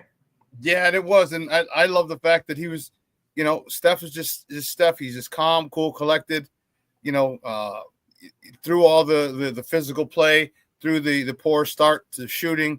But there's more than one way to affect the outcome of a game. Yep. And Steph was doing that. He was rebounding. He was playing defense. All right. You know, he a couple of times they had a fast break and he stopped the ball right where they had to pull it out. Things like that, stuff like that doesn't show up in the stat sheet, but it would have been an easy bucket. And that's 2, 4, 6, 8 points that stopped. And that's momentum that stopped. That could be, you know, the momentum starter for the Rockets. But man, he was on it. He stopped it. And I love his attitude, realizing there is more than one way to affect it. And he does. Because I just feel he's like, oh, don't worry, I'll get you in the fourth. Because there was nothing that I was saying that 1-3 half of the dagger. I think they put him up back 13 with. Hey, the other thing too, Shawn, is they're not going to talk about it, not going to show on the highlights. Those 2 steals down the stretch, like back to back. He came down, hit a 3, then came back, got a steal, and then did it again on the very next defensive play. Yeah, you know, when they want defense, those things don't show up. And you know, unlike they talk about these guards that, you know, defense wise, they target them and go at them. The one thing I can say about Steph, no, he's not the greatest defender, but the effort is always there with him. And, you know, I say 75-80% of defense is effort. You know, if you just it's more than that, bro. You're right. Yeah, you want to or not.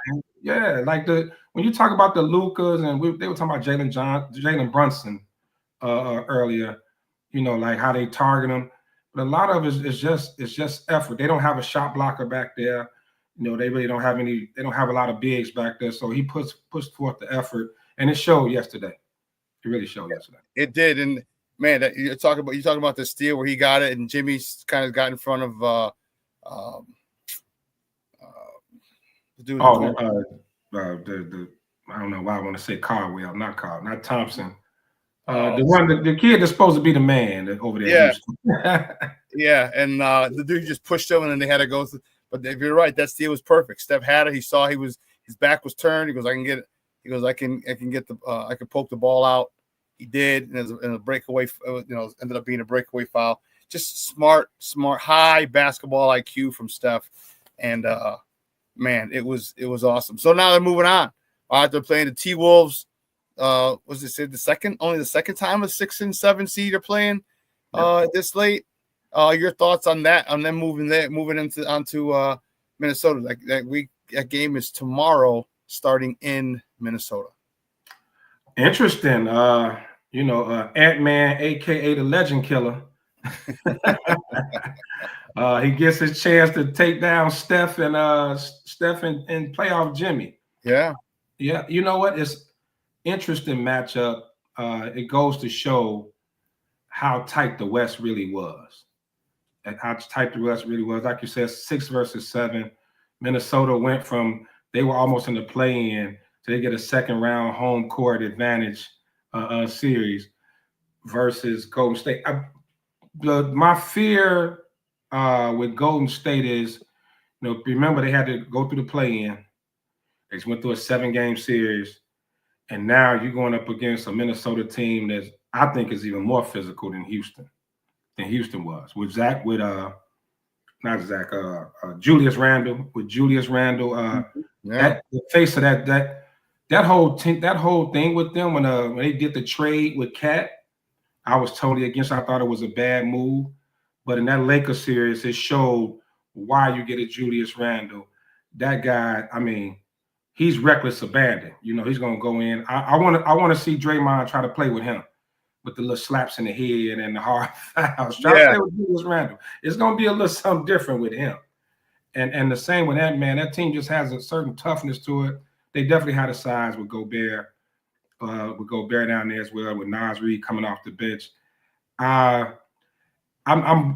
Steph is turning Tom Brady-ish to where you don't want to bet against them. It's like, as long as they got Steph, they got a chance. But I really think that Minnesota has a huge advantage in this series.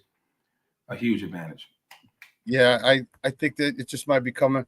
I mean, Father Time's undefeated, man. And you just it's tough. Steph's 38. And it's tough to continue to do that at a high level for so long. And I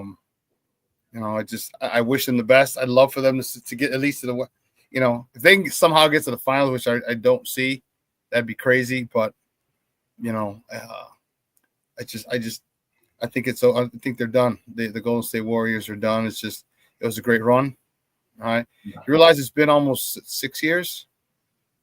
Yeah. 6 years, like 9 years since they really started getting into it, the back-to-backs and all that stuff. Dude, that's crazy.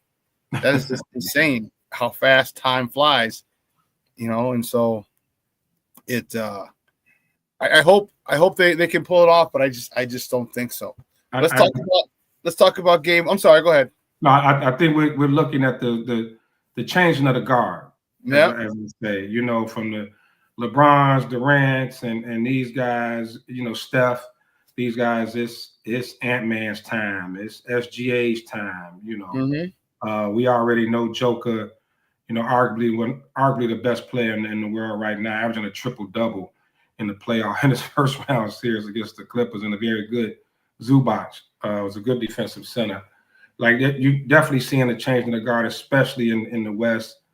So yeah, it's their time. Like along with Father Time, it's always the talk of how today's players are this, that, and the other. But I'm telling you, this new batch coming in, it's gonna be something special to watch. Yeah, let's talk about the other game yesterday. The Indiana Pacers and the Cleveland Cavaliers. Cleveland Cavaliers, number 1 seed in the East. We're at home, hosting the Indiana Pacers. Mr. Halliburton, Tyrese Halliburton's dad, was not in the arena.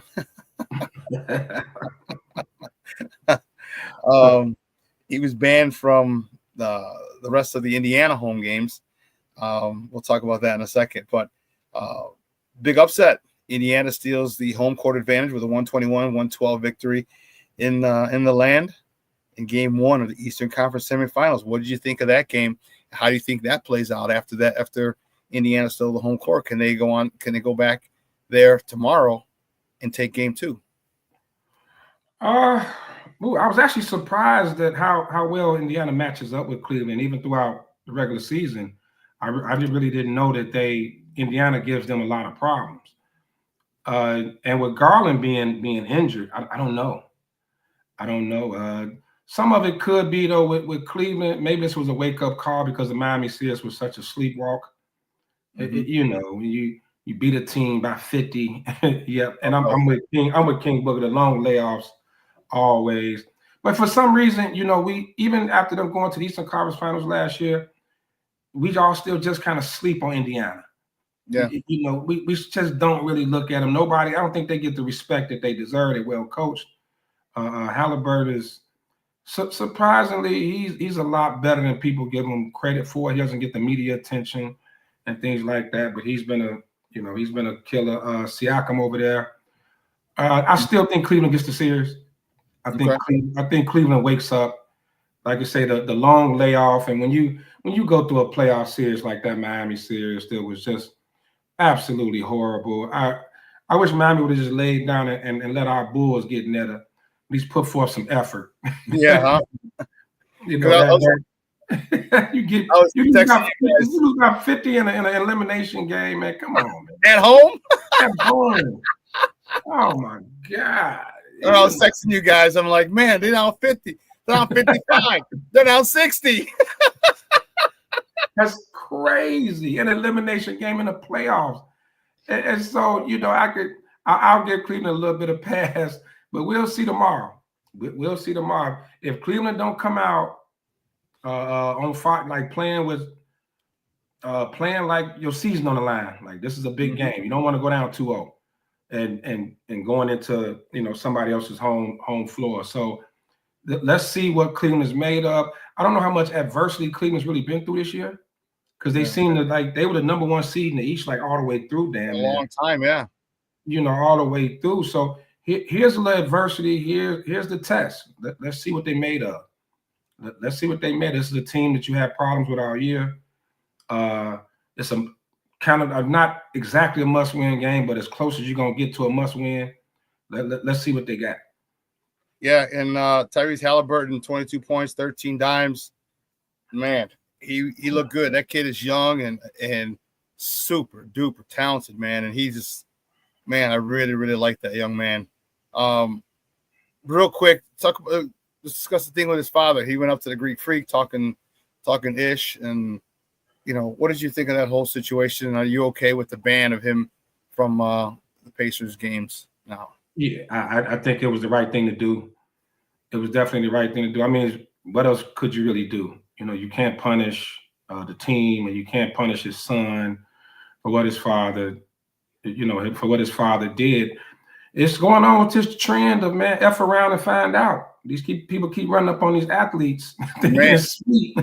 You know what I mean? You better, you gotta understand, man. These guys, you could, just because you pay your money or think, just saying anything you want to these cats. I know you've been to plenty of games. I've been to plenty of games, and imagine the stuff that they don't hear that we hear up in the stands with people right behind the bench, and to run up on a big 6'10" dude that could pretty much just slap you from 10 feet away with them long arms, thinking it's sweet to talk crazy. He emotional. He just lost a series, and you kind of. And so I'm pretty sure it must have escalated. Something must have been said throughout the game, So that was probably the only thing they really could do. As long as it didn't get physical, it wasn't going to be a lifetime ban. But everybody not going to be, Giannis was kind of easily pulled away. But we know a guy that's podcasting our name, Vernon Maxwell, old Mad Max. Probably would have put his hands on him, you know what I mean? So be careful. That's all I'm saying. Be careful. They're still human beings. I know they're athletes, they're millionaires or whatever, but you know, you emotional, you losing, you know, you pretty much don't know what his future is holding. I don't know what Giannis was thinking at the time to even react, but yeah, they gotta somehow get control of it the best way they can. I know the NBA's been trying, banning fans and things like that, but yeah, it may take somebody getting hit in the mouth, Shawn. It may I hoping it does, Lefty. I hope it does, because you know what? It'll stop a whole bunch of bullshit from that point forward. And you know what? You have every right to protect yourself. I mean, this is their job. You just can't go up to people's jobs and get in their face. You know what I mean? Yeah. Like, you forget. I know it's a basketball game. I know the pageantry, the women, the food, the alcohol, and everything. It's all there. But this is their job. They are at work. And for you to roll up on someone at work like that, I don't know you. I don't know you from Adam. I don't know what you want to do. And it's not like we haven't seen crazy fans. You know what I'm saying? Just because you're someone's dad doesn't mean you ain't crazy. Doesn't mean that I fear for my life. Pop, here's a 2-piece. Get away from me. Exactly. You know what I mean? Hey, listen, Tyrese, sorry, bro. I didn't know that was your dad or whatever, but I didn't know who he was. You know what I'm saying? He just got a 2-piece. Tell him don't run up on me like that. You know what I mean? And it's just like, hey, my bad, Papa. That was your dad and everything, but just don't do that. And it's going to take someone getting popped in the mouth, a quick 2-piece. Yeah. And you know that, because you know the Players Association is going to get involved. We need better security, and parents just can't keep running up there, and it's tough, man. It's just a bad situation, and parents just gotta, you know, and people, not just parents, but people just gotta realize these are athletes, like you said, man. And one of these days you're gonna get a 2-piece of the mouth, and it ain't gonna be nice. Hey, anybody can get it, Shawn. Anybody. Grandfathers, grandmothers, it don't matter. Don't run up. Uncles, best cousins. Friends. Right, don't matter. Do not cousins. Anybody can get it anytime. You know how it is. Yeah, it is. Well, we got some games tonight. Just talked about this one. Knicks at Celtics, game 1. That game's tonight, 6:00. Catch that game on TNT. Knicks are playing good basketball, but Boston, defending champ, Jalen Brunson, Chicagoland's very own. That dude is a dog. You're going up against the defending champions. Your thoughts on this one? Yeah, I think the Knicks get 1, maybe 2. Boston is just all the way around, man. The depth, the guard play. Derek White's so underrated. You know, big body guard can. You know, he can stay in front of guys. He gives people problems. Then you got Jaylen Brown. They can throw a lot of bodies at Brunson. And let me say, Jalen Brunson, I'm surprised at how good he is. Me too. When New York gave him all that money, I said, what the Knicks are nicking again? Like, what are they doing? Just throwing away money. But this young man, he's really proven he's a superstar. He's a superstar. I think the problem is you're gonna have to try to hide him on defense. And Boston can attack you so many ways. There's so many ways they can attack you, man. So I just don't think New York has enough, and Tibbs is going to probably get blamed for running them in the ground, but just some matchups just are not in your favor. And Boston, it's not too many teams in the league that can match up with Boston, so I'm not giving the Knicks a shot at this at all. Okay, yeah, Boston, it seemed for some reason, well, I think Boston, you know, obviously Boston, Indiana is going to be, I think Boston, Cleveland is going to be in the Eastern Conference Finals, but for some reason, and maybe it's just me, and maybe I'm the only one, I'm not afraid of Boston. Like, I don't like, oh yeah, I don't automatically put them in that category. Like, oh hell yeah, Boston, they're there. I think they're extremely talented, but there's something about them. Like, I don't know if it's that. I can't say they didn't win the big one. They're defending champs, but there's still something about them. Like, I agree. It's something missing with them. It doesn't make them likable unless you're just a Celtics fanatic, you know. But there's something about that team. I don't know what it is. I don't know if it's a weird looking coach or what. I mean, that guy looks so weird to me. He had never cut. He just looked crazy to me. But I don't know what it is. And it just seems, and you know, Boston just is steadily just doing their thing, defending champs. And how does defending champs fly under the radar? You know, probably because of all of the other big NBA stories, but they haven't really been in the news at all. They just kind of slid through the season, you know, and hey, go ahead and talk about LeBron and Luka and what's going on in the West and Cleveland, and they just continue to do what they do. Yeah, they do, and it makes it, and that's probably the best thing that could have happened to them or for them, because now you're right. There's no talk of the repeats and everything else. There's just so many other storylines going on, and it just made it easier for them to fly under the radar and do what they do. I mean, remember, there are a lot of great coaches. Remember, Bobby Knight was one of those guys who would always, around tournament time, he would do something to kind of, it would annoy the hell out of people or shock people, but it would take all the pressure off his team. Yep. And everyone's talking about Bobby Knight, and not talking about Indiana basketball.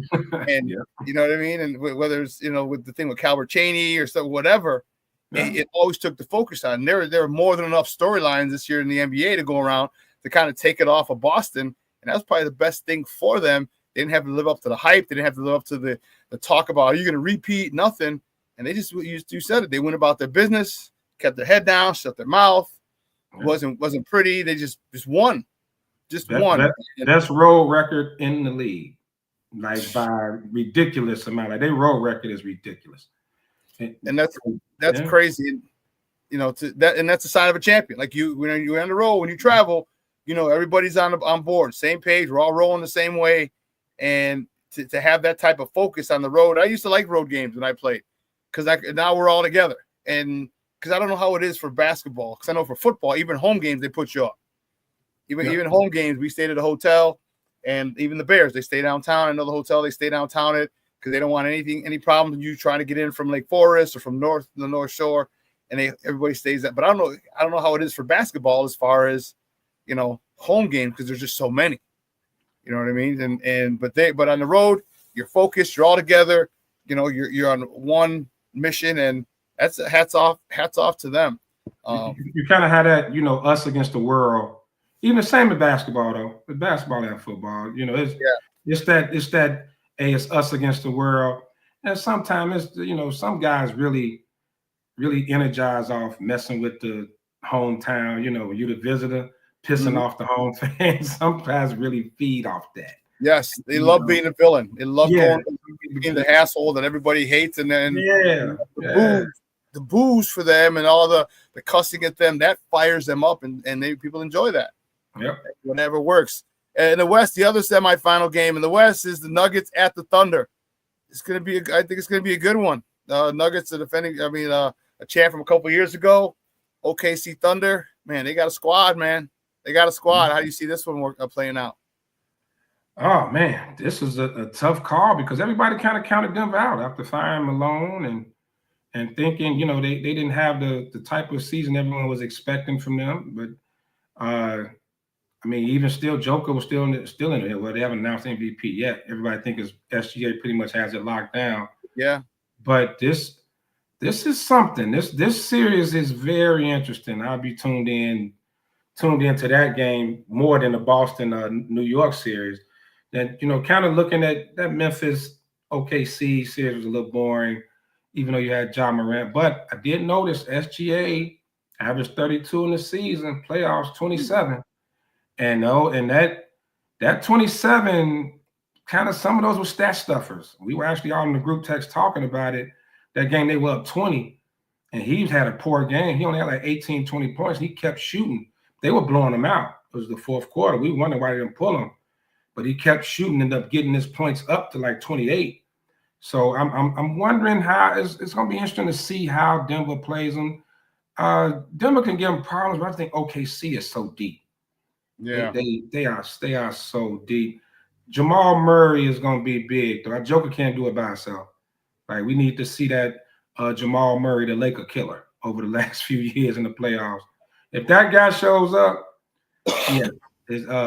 OKC's gonna have a problem. And Denver's battle tested. They just 1 year removed from a championship. They battle tested. Of course, you got the wild card, Mad Russ over there in Denver. It's just it's still an Energizer bunny. As much as he, he's unpredictable. You don't know what he's gonna do. If he's gonna throw the ball in the stands or if he's gonna dunk it, or you don't know what is gonna happen with him. But the energy he brings is something. I wouldn't trust him in the fourth quarter, but throughout the game, it just feels like they never out of it. He's just Man, he's a bolt of lightning out there. Yeah, and it didn't get hot. He can get hot and get on a run as well, and that's the scary part is that he's good. You know, so that's going to be one hell of a series, and I'm looking forward. I'm looking I like the fact that they're playing more physical because I would love. You know, I like your athleticism could be negated or nullified with me being physical. I'll give you a forearm. I'll give I'll kind of give you a hip check, something like that. Or hell, they're not even doing that. They're just hugging. They're hugging like stuff. They're hugging them like you see stuff knocking people's hands down the whole time. Like, damn, dude. And that's something Memphis didn't do to OKC, but Denver's gonna do it. Like Denver's going. You got Aaron Gordon, those guys in there. They're going. It's going to be a little more physical. I want to see if they can really handle it. I know they got Hartenstein over there from New York. They got some bodies they can throw at Joker. No one that can stop Joker, but bodies they can throw at him. Chet just too light. Chet, oh my God, he's too light. He can't. He can't do nothing with Joker. But let's see if they can. If Aaron Gordon and some of these guys can kind of get them rattled. Russ, like we were just talking about, a couple of sharp elbows and let it get a little rough down there. Let's see what they can do with it. Yeah, so the rest of this playoff season, postseason is going to be real fun and exciting. Let's switch gears, man. Let's talk because you and I love talking Bears, man. You and I love talking Bears football. We haven't talked in a minute, bro. We haven't talked in a minute. So give me your thoughts, man. On the draft, how happy are you with the Bears draft picks that they got? Their first guy. This guy was Colston Loveland. It was a shock to many people. Many people thought Tyler Warren was the best tight end. Your thoughts on Colston Loveland as the Bears' first pick this year, round 1, pick 10? Initially, my view, even the entire draft, it wasn't, as I would call, sexy, right? It wasn't the big names that everyone was expecting. You talked about Luther Burton. People are saying that's the best pick. Some people are saying that's the best pick in the draft. Like they're really excited about it. But as far as Colston Loveland, I think everybody's just a little kind of pulled back from him because you really didn't get to see what he's capable of doing in Michigan because of their style of play. Right. They don't have a strong quarterback. They don't rely on passing too much. But, looking at his measurables, I didn't realize he's bigger than Tyler Warren. I didn't even really realize that. Is he 6'6", 6'7", something like that? Yeah. I think his wingspan or his catch rate or something is bigger than Warren's. Like, but, you don't get to see that. You didn't get to see that in Michigan. When Harbaugh was there, how Harbaugh was hit you in the mouth, run the ball. This past season, Michigan's quarterback situation wasn't the best, so they weren't throwing the ball a lot. So this could be that guy, that comes in, and from what listening to coaches that had to coach against him and prepare for him, they say the young man's a dog. He's a dog, and he's a matchup nightmare. They pretty much say he's a big ass receiver that's willing to block, but linebackers, and they saying linebackers and safeties gonna have a hard time matching up with him, and with Ben Johnson. What history has told us so far, is that he can expose mismatches, and if he can, and this seems to be a weapon that he could use to create mismatches, and he's gonna expose it. So excited to see where it goes. I know he's just coming off the shoulder injury, but they're saying he's gonna be fine.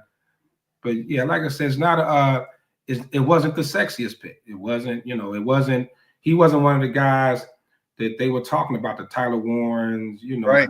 Gentis. He wasn't one of these guys. Actually, I heard one guy from one show was talking about it. This was weeks before the draft, was talking about, no, the Bears are going to go after this kid. And, it was like, oh, what is he talking about? Ain't nobody ever heard of this young man from Michigan.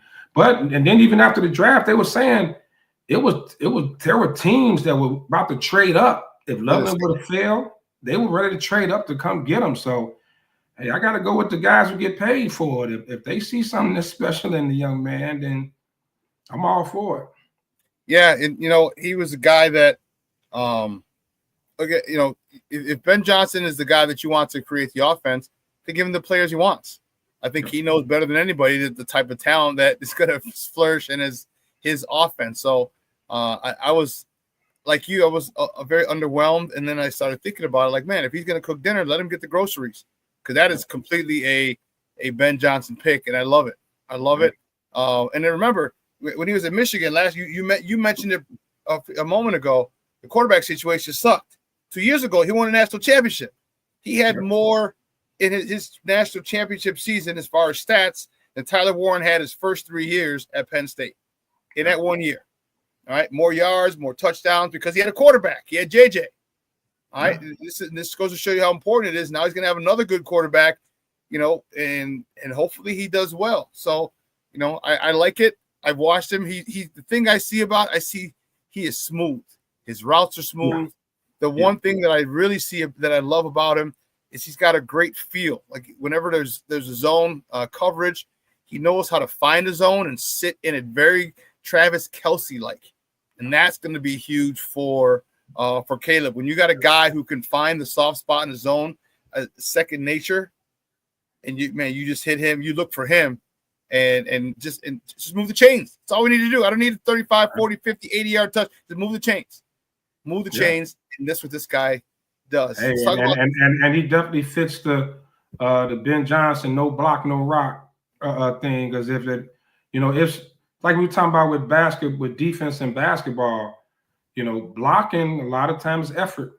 Yeah, it's effort, and watching him, especially if you're playing for Jim Harbaugh, you better be putting some effort into blocking. So I think this young man is a good fit. He should be a good fit.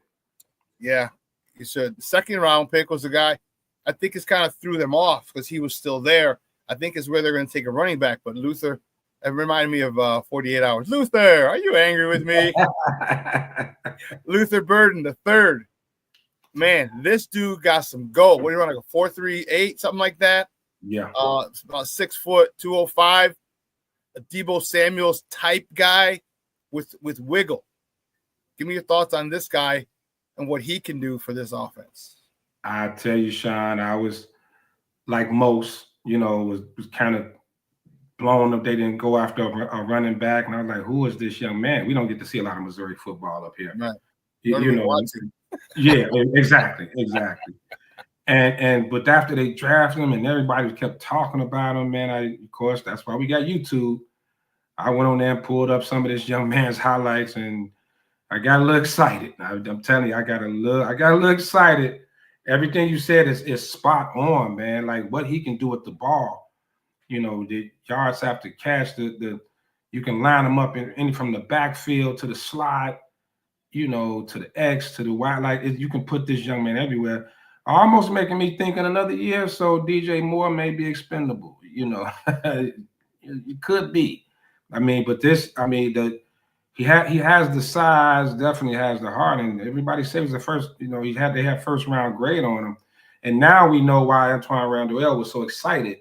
If anybody watched the draft, he almost knocked Ben Johnson or Ryan Poe's head off before they called the pick in. Like it got to be a receiver, but everyone's truly excited. Like I said, he's being called a lot of people have him ranked as the best pick in the draft, him being there at 39. And after watching the highlights, I can see it. I won't go as far as saying like Devin Hester with the ball in his hands, what Devin can do with it. But he's Deebo Samuel, I would say maybe better. I would say better. You on mute, Shawn. Sorry, he's Deebo with speed is what they call him. Yeah. And the thing that Ben talked about is his ability to stop and start so quickly. Mm-hmm. And someone with that size, because guys who stop and start are like just Deshaun Jackson, Shady McCoy, you know what I mean? They're smaller guys, 170, 180, can stop and start on a dime and get back up to top speed in 3 steps. This dude's 200 pounds. He's able to do that same stuff.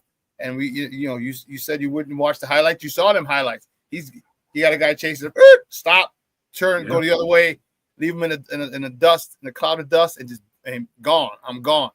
That he also led the FBS in yards after catch, and that's what everyone talks about is Yak.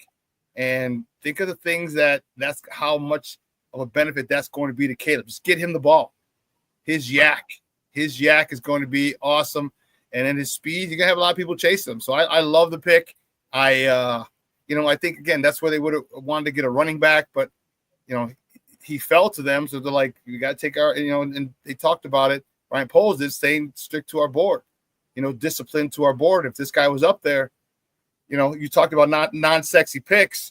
All right. The thing is the thing that they did, they didn't get the sexy picks. They got the people that fit their systems perfectly.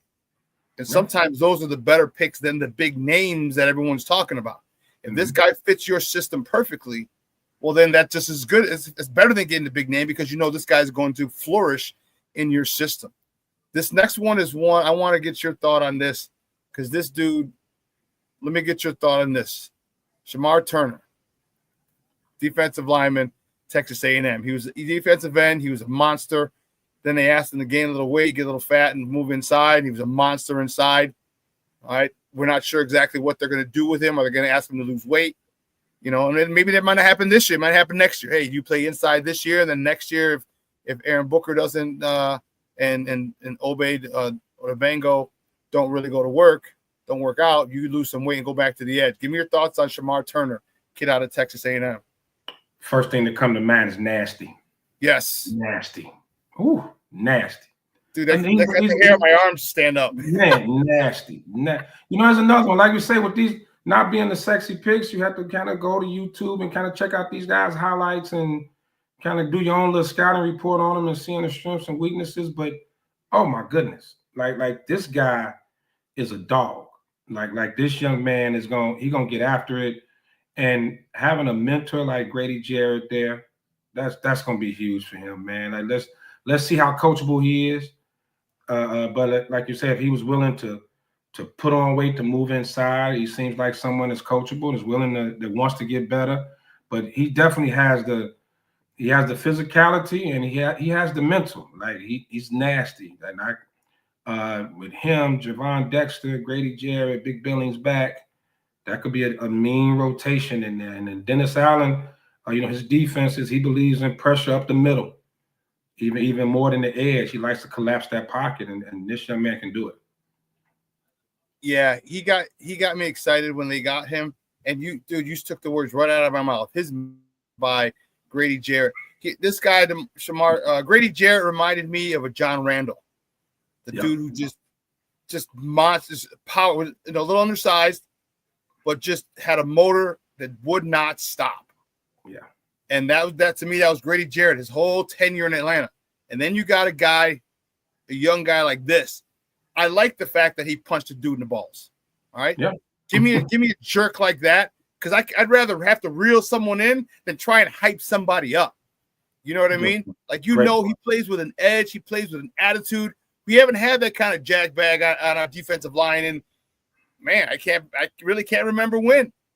You know what I mean? I can't remember when. We didn't have that type of attitude, that type of dude who will punch you in the mouth or punch you in the nuts if you get the best of him a couple times.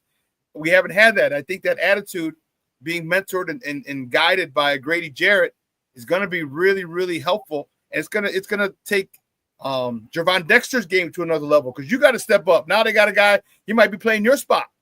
Right. He might be taking reps of you. So guess what? You're gonna have to get gritty. You're gonna have to get grimy now. And I love it. If Javon Dexter gets grimy, whew, man. Yeah. It's taking a page out of Philly's playbook, you know, with having a rotating D line, keeping those fresh bodies in there, keeping, constant pressure, just dominating up front. It's another piece in fixing what everyone knew was one of the biggest issues with the Bears, with the trenches.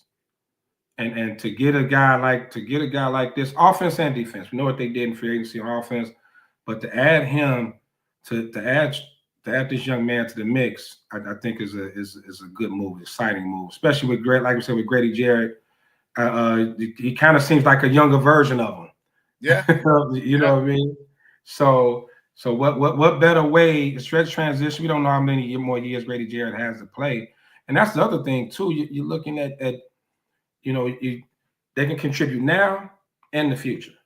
Yeah. You know, like he may be rotational now, but in a year or two, you know, he's a starter and ready to go. And you can get the best out of Jarrett because he's not playing. He's not going to have to play every down. You know what I mean? You got guys coming in, and maybe you put these guys in first and second down, and Grady Jarrett, all right, I need you on third. Or for sure passing downs in second and 8, second and 12, second and 15. Like I bet now you throw him in, and it you know, it saves him, extends his career. I think Grady Jarrett's got 2 more good years left. One really good year, one good year, and then after that, it's kind of like is what I think for him. And if that's the case, they could again. We talked about the mentorship between him and these guys for more than one season.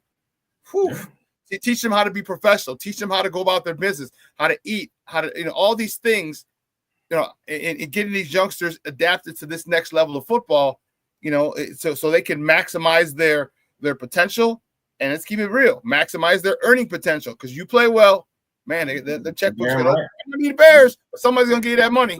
Exactly. And I'm going to stay like Jarrett's already like working out with those guys, with the younger guys, right? So that means he's a guy that's accepted that role, is embracing that role of being a mentor, and that's what's needed. Leadership, man. We saw the mess last year. You saw the mess last year. I mean, this guy, I mean, to hear that he's already got these guys down there working out with him and getting these guys ready, it was a great sign. It's good to hear. Yeah, so I'm looking forward to it. Overall, what do you give the Bears draft grade for the draft this year? I'm gonna give it a B. I'm gonna give it a B. I like the fact that even though everybody was kind of stuck on like positions, you know, you're on the show with us, and I always say, hey, draft talent. You know, you fix holes in free agency, you draft talent, and it looks like that's what they did. They stuck with their draft board. They didn't panic when guys came off before. You know, of course, we heard they wanted to running back from Ohio State. You know, they didn't panic when he came off because they could have just panicked and grabbed Scatterboo or Caleb from Iowa, you know, just to fill a position. They stuck with their board. And so for that reason alone, and then going back and looking at some of these guys, like looking at their tape, I'm going to give them a B. Hopefully turn to an A after a year or two. Look back at this draft. So what do you give? And there's one last question I want to ask you. This guy this is the running back that they chose. Okay. He was a small guy, but man, he was really, really, really he was first team all Big Ten. That's Kyle Monangai. He led the Big Ten in rushing last season in 23. First team all Big Ten in 24. What do you like this guy? Give me your thoughts on this young man, because I'll tell you what, the one thing I can tell you, that Mother Hubbard does not have a problem with pass protection. Not a problem at all. And you know what, Shawn, I saw that. I actually put up a video in our Humidor Sports Talk group on Facebook. Many of you guys, you can always join the page of him. Oh my God, like taking out blitzing linebackers. Woo! I mean, he wasn't just getting in their way. He was putting them on their ass. Decleating them, yes. I mean, putting them on their ass and looking at, and he runs with that same energy, that nastiness. That, you know, so a lot of someone compared him to David Montgomery. You know, David Montgomery. I always look at, when it comes to college running backs, I always look at, you know, the yards after contact. Mm-hmm. That he has that. I mean, even in looking at it, he was second in the Big Ten in rushing. Was he second? This year, yeah. Yeah, second in Big Ten in rushing. To get him in round 7, you know, you go back and look at, you know, everything he's accomplished and his style of play. It's shocking that he fell all the way down to the 7th round. So, and you know, look, when it comes to these later round guys, that's when coaching comes in. That's when player development, which is something I don't think the Bears have had in years. A coach that can develop players. I don't think they always pick the wrong guys. I don't think they had the staff to develop these guys. Hopefully you got the staff, which we talk about the staff all the time. I'm impressed with the staff that can develop a young man like this, you know. And he's going to one hell of a position coach, man. He's going to Eric Bieniemy. He asked no quarter, give no quarter. That dude's going to challenge you. Exactly. And this is what you need with these later round picks. There was all talking about the guard from Michigan State. He's another one that people kind of say was nice that he was there as late as he was. Luke Newman, yeah. Went to Holy Cross first before he ended up at Michigan State. Yep. Yeah, and so you get guys like this, man. You look up and they turn into all pros. If nothing else, very serviceable starters or rotation guys. Not just everybody. We get stuck on the first round because that's all the hype. That's what all the media coverage is about, the first round. These picks like this determine your draft in the future. When you look back at a draft, you say it's those 3rd, 4th, 5th, 6th round guys that have flourished into starters or Pro Bowlers. Like, that's what makes great drafts. Yeah, I'm excited about it. I gave it a B as well. I really would have liked them to adjust the safety position, but what they got, I'm happy as a pig in slop, and I think they're going to do very, very well this season. Hey, Luck, I appreciate it. Great stuff, my man. Thank you for taking time out this morning. But do me a favor before you go, let everybody know where they can find you and your work online. Oh man, you can catch me on Instagram, Lefty Luciano. Look me up, man. It's just we always got some great content up. Like I mentioned earlier, our Facebook group, Humidor Sports Chat, and of course, you can catch us every Saturday morning, Humidor Sports and Cigars, right here on Sports Zone Chicago, man. It's always a great time. Entertaining, man. The jokes. And for all if you want some cigar pointers, we got you. We got you. Hey, Lucky, man. Great stuff, man. I appreciate it. We'll talk soon. All right. Thanks for having me, Shawn. All right. Thanks, man. All right. Guys, that's Lucky Lefty, Damani Pugh from the SmokeFellas, talking NBA playoffs and Bears football with me. Man, I appreciate his time this morning. Hey, listen, 2 hours is coming and going. I want to thank my guests. All right. Today, it was awesome. Eugene McIntosh from the Bigs for coming on and talking Cubs baseball with me, and Damani Pugh talking NBA playoffs and getting some Bears talk in. But before we go, again, I do want to wish everyone a happy Cinco de Mayo. It's going to be a good day today. Get some tacos, get some tequila. Have a good day. From Sports Zone Chicago. Guys, have a happy Cinco de Mayo. All right. But man, I got to get out of here. I got to go pick up the warden. She was in CrossFit, and I don't know if you guys heard her. Sometimes she always yells, "I'm going." That's why I get her lift. But I got to go pick her up from CrossFit. And guys, I hope you have a phenomenal week. All right. I hope you have a phenomenal week. Yes. Science, my podcast. I don't have one grade above B+ for this draft. Hey, that's fine. B's and B+ are good. You get a lot of those. You're going to do something. All right. You're going to do something. Especially if the development and the coaching that we're anticipating happens, it can do something. All right. Thank you very much. To stay healthy, Shawn, you and your family. Yeah, I got coming out with a little cough. You saw a couple times I muted myself. I was coughing, but I'll get through it. But anyway, listen, we'll repeat this tonight at 6 and at 12:15, Sydney and Lakina. Second City Sports will take you another 2 hours of Chicago sports talk. But, guys, have a phenomenal day. Do yourself a favor. Let your loved ones know you love them. Reach out to them. Talk to them. Text, voicemail, voice memo, whatever. All right? You'll be happy you did. All right? So, for everyone here at Sports Zone Chicago, guys, I'm your boy, the SuperBack, Shawn Sierra. I will see you on Wednesday. Your boy is out.